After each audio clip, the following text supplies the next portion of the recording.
여러분 안녕하십니까? 6월 3일 수요일 MBC 뉴스투데이 대전, 세종, 충남 시작합니다. 오늘은 대체로 흐리다가 낮부터 맑아지겠습니다. 아침에는 빗방울이 떨어지고 짙은 안개가 끼는 곳이 있겠습니다. 낮 기온은 대전이 30도까지 오르며 덥겠습니다. 오늘 날씨 강혜라 기상캐스터가 전해드립니다.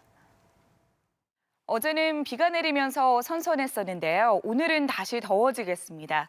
한낮에 29도 안팎까지 올라 여름 더위가 예상됩니다. 특히 대전은 30도까지 올라 어제보다 7도가량 높겠습니다. 아침에는 산발적으로 빗방울이 떨어지는 곳이 있겠고요. 충남 서해안과 일부 내륙은 짙은 안개를 유의하셔야겠습니다. 오늘 미세먼지 걱정은 크게 안 하셔도 되겠지만 오존 농도가 높겠습니다. 날씨였습니다. 충남 천안의 쿠팡 목천물류센터에서 협력업체 노동자인 30대 여성이 돌연사했습니다. 물류센터 구내식당에서 음식 조리와 식기 세척 등을 해온 이 여성은 쓰러진 지 1시간여 만에 숨졌는데 유족들은 코로나19가 국내에서 확산되면서 쿠팡 물류센터에서 소독약품을 과다하게 사용했고 이로 인해 고인이 평소 두통과 기침을 호소해왔다고 주장하고 있습니다. 김태욱 기자입니다. 충남 천안 쿠팡 목천물류센터에 119 구급차가 들어섭니다. 이곳 물류센터 내 구내식당 조리실에서 협력업체 직원 38살 박모 씨가 쓰러진 것은 그제 오후 3시 10분쯤. 당일 점심 식사 이후 가슴 통증을 호소했던 박 씨는 1시간 뒤 갑자기 의식을 잃고 쓰러졌습니다. 어떻게 된 건지 여쭤봤었는데 1시간 전쯤에 가슴 답답함을 호소하셨고 그리고 1시간 있다가 쓰러지는 거를 바로 목격을 하셔서 신고하셨다고. 박 씨는 심정지 상태에서 병원으로 옮겨졌지만 끝내 숨졌습니다. 숨진 여성은 이곳 쿠팡 목천물류센터 주방에서 외주 급식업체 소속으로 1년 넘게 일해온 것으로 알려졌습니다. 최근 코로나19가 고양 부천 쿠팡물류센터에서 확산되고 있지만 천안 목천물류센터에서는 아직까지 환자 발생이 없었고 숨진 박 씨도 코로나19에 감염되지는 않은 것으로 확인됐습니다. 하지만 유가족들은 코로나19가 국내에서 급속히 확산된 이후 물류센터에서 소독약을 과도하게 사용하면서 고인이 평소 두통과 기침 등 고통을 호소해왔다고 주장합니다. 집에 오면 두통하고 기침을 많이 했어요. 조리사로 들어가지고 조리를 하는 게 아니라 약품이 세기가 점점 심해진다는 거예요. 이에 대해 쿠팡 물류센터 측은 소속 직원이 아니라 특별히 언급할 내용이 없고 소독하는 약품의 양을 늘렸다는 주장은 사실이 아니라고 밝혔습니다. 경찰은 부검을 통해 정확한 사망 원인과 함께 유가족들이 제기한 약품 노출에 의한 사망 가능성 등을 조사하기로 했습니다. MBC 뉴스 김태욱입니다. 충남도 보건환경연구원은 서천군 창선리 갯벌에서 올해 첫 비브리오 폐혈증균이 검출돼 어패류 생식에 주의를 당부했습니다. 비브리오 폐혈증은 제3군 법정 감염병이며 해수 온도가 상승하는 5, 6월에 첫 환자가 나타나고 8, 9월에 집중 발생하는 것으로 알려져 있습니다. 연구원은 비브리오 폐혈증은 치사율이 50%로 매우 높다며 어패류를 생식하거나 오염된 바닷물이 피부 상처를 통해 침입하는 것을 막아야 한다고 강조했습니다. 서산 대산석유화학단지 상공의 대기질 조사가 본격적으로 이루어집니다. 서산시에 따르면 환경부 국립환경과학원은 세계 최초 정제궤도 환경위성인 천리안 2B호를 이용한 제2차 아시아 대기질 국제 공동조사 사전조사를 오는 10월부터 6주간 서산에서 하기로 했습니다.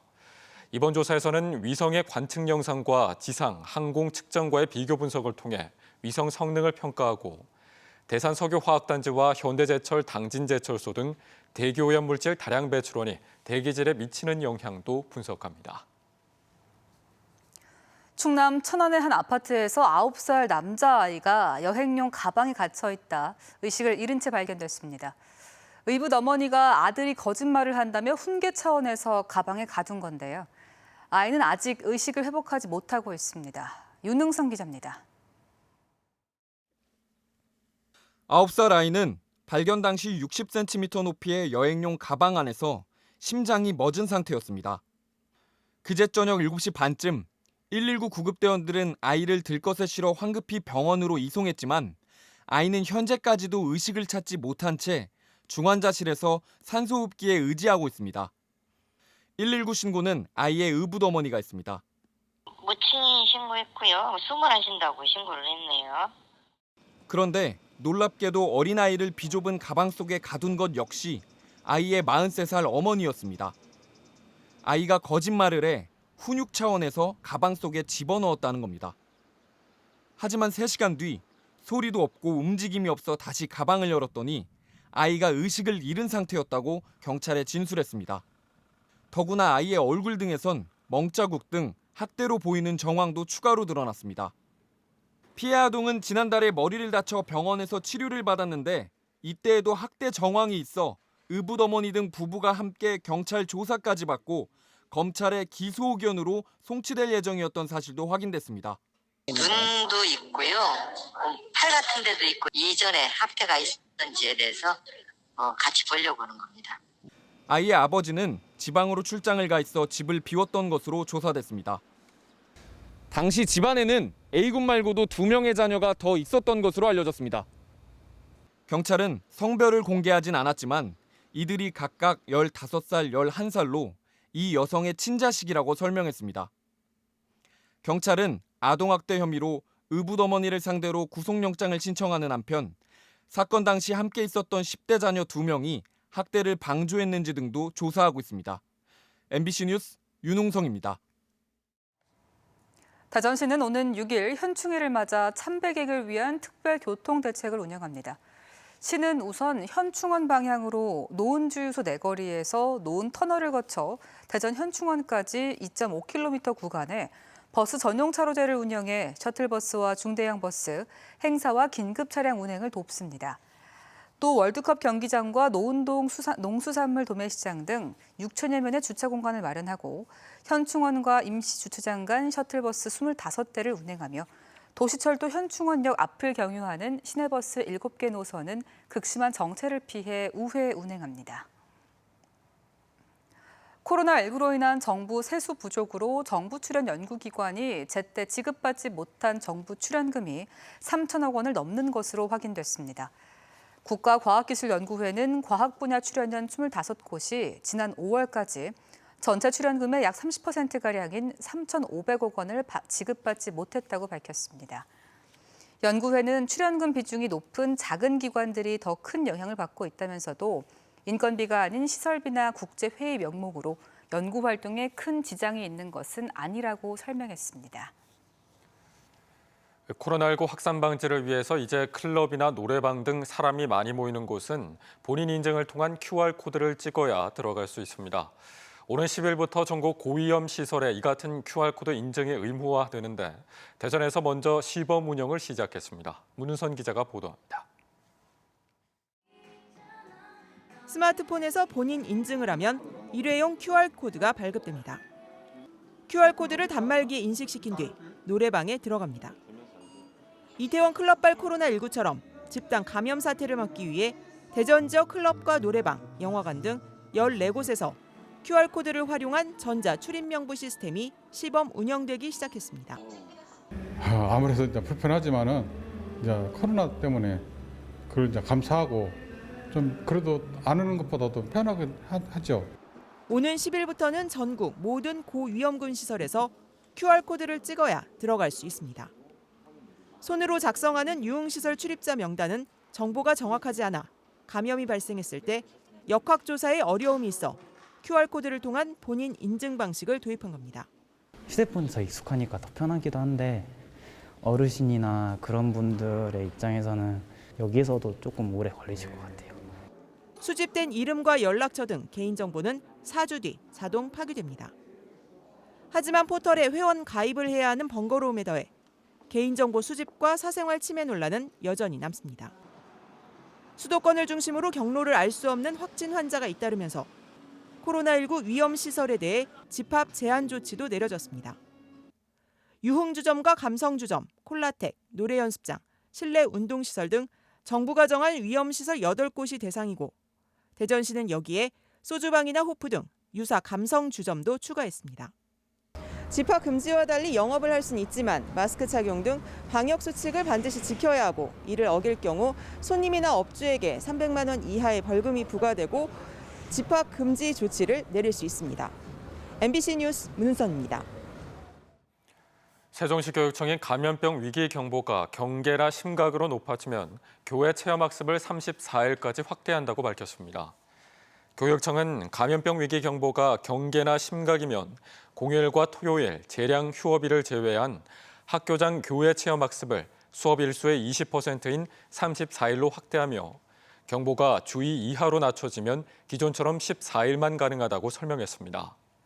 다만 가정학습을 이유로는 신청할 수 없으며 학교별 여건 등에 따라 신속하게 학칙에 반영할 예정입니다.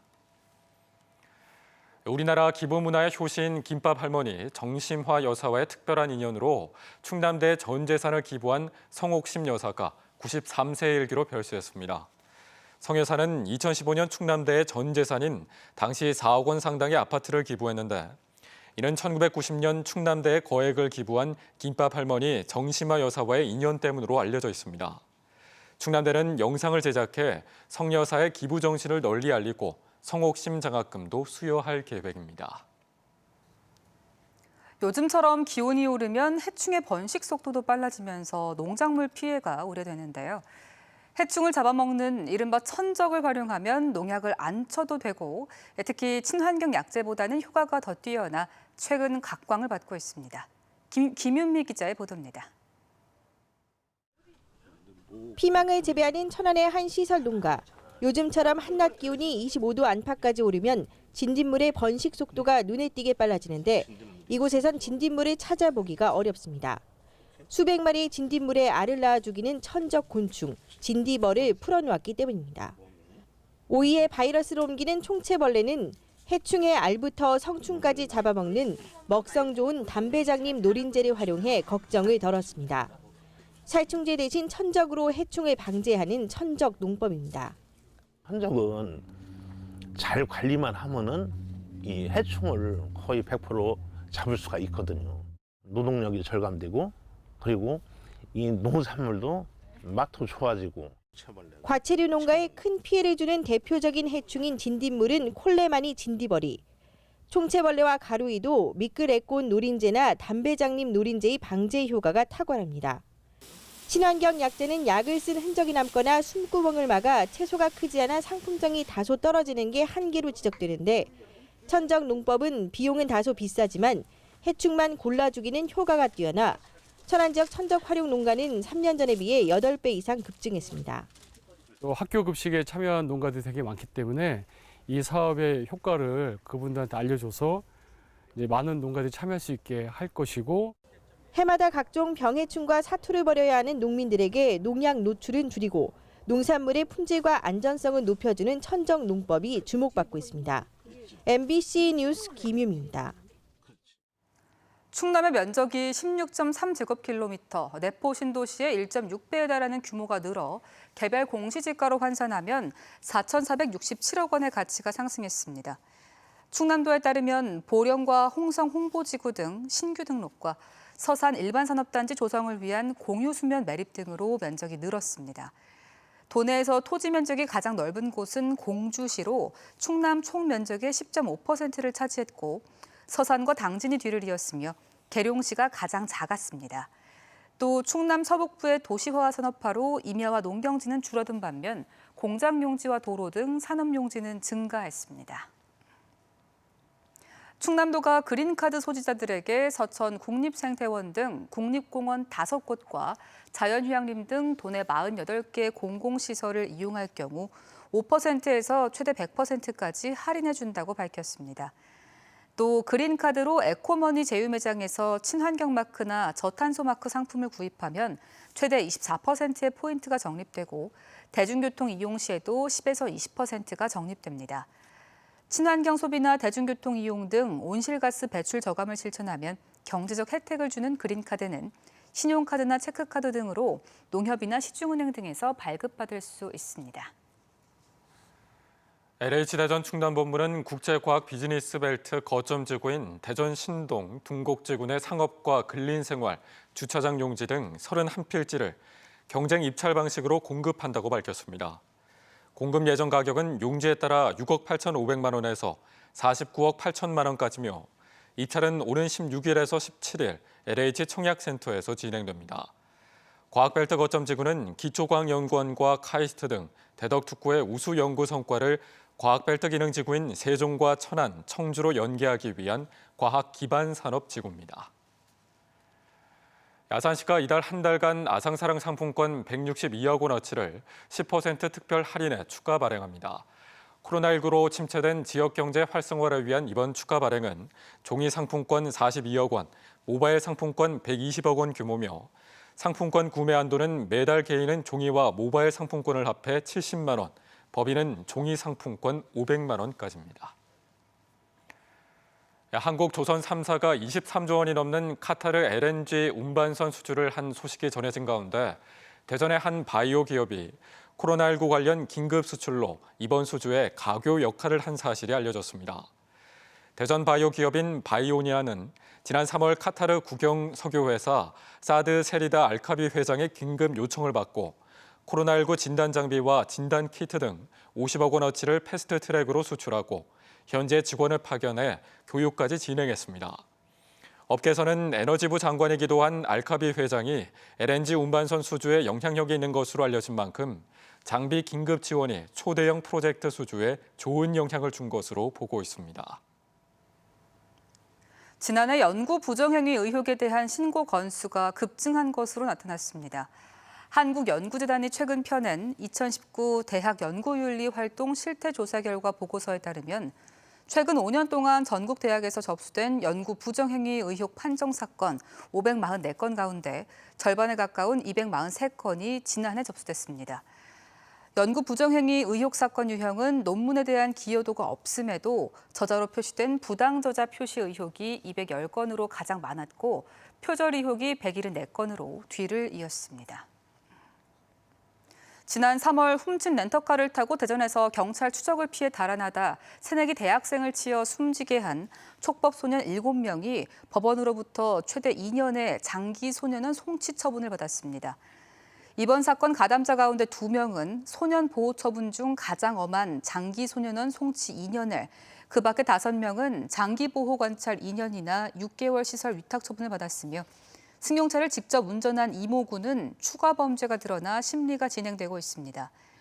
이번 사건의 가해자를 엄벌해달라는 청와대 국민청원에 100만 명 넘게 동의했고 청와대는 소년 보호 처분을 내실화하고 소년 범죄의 피해자를 보호하기 위한 대책도 적극 추진하겠다고 답변했습니다. 세종시 교육청은 모든 학교에 발열 체크용 열화상 카메라 설치를 지원한다고 밝혔습니다. 시교육청은 이를 위해 6월 추경을 통해 카메라 구매 예산을 확보, 학생 수 79개 학교에 650만 원씩 모두 5억 1,350만 원을 지원합니다. 각 학교는 온도 오차 범위 플러스 마이너스 0.5도 이내, 얼굴 온도 인식, 이상 온도 탐지 비상 알림 등의 기능을 탑재한 열화상 카메라를 전학년 등교 수업 전까지 설치하게 됩니다. 한국전쟁 70주년을 맞아 대전과 충남을 기반으로 활동하는 스토리밥 작가협동조합이 한국전쟁 70년을 짚어보는 책 대전의 기억을 소환하는 한국전쟁 70년을 펴내고 어제 대전의 한 문화공간에서 낭독 공연을 했습니다. 이번 작업에는 스토리밥 작가협동조합 소속 작가를 비롯해 극단의 배우와 영상 작업을 하는 프로덕션, 화가 등이 참여해 전쟁을 주제로 한 시와 소설, 구술, 문화 비평 등을 담은 종이책과 멀티미디어북을 출간했으며 낭독 공연 등은 QR코드를 통해 유튜브로도 볼 수 있습니다. 호국 보훈의 달을 맞아 금성 백조주택 사랑나눔 봉사단은 어제 대전시 중구 대흥동 김동순 씨의 집에서 국가유공자 노후주택 무료 보수 봉사 활동을 벌였습니다. 27년째 국가유공자 대상 주택 보수 사업을 벌여온 봉사단은 전상 궁경 유족인 김 씨의 집의 외벽을 도색하고 창호와 대문을 교체하거나 설치해주고 위로했습니다. 과학기술단체 총연합 등 13개 기관이 모인 과학기술특별봉사단이 어제 대전시 교육청 강당에서 발대식을 열고 코로나19로 디지털 전환이 일상화된 상황에서 학생들의 디지털 격차 해소를 위한 노력을 다짐했습니다. 봉사단은 각 기관에서 사용하지 않는 스마트 기기 2,000대를 소외계층 학생들에게 기부하는 한편 카이스트 등 4대 과기원에 재학 중인 1,000여 명의 학생이 재능 기부로 학습에 어려움을 겪는 학생들을 지원할 계획도 밝혔습니다.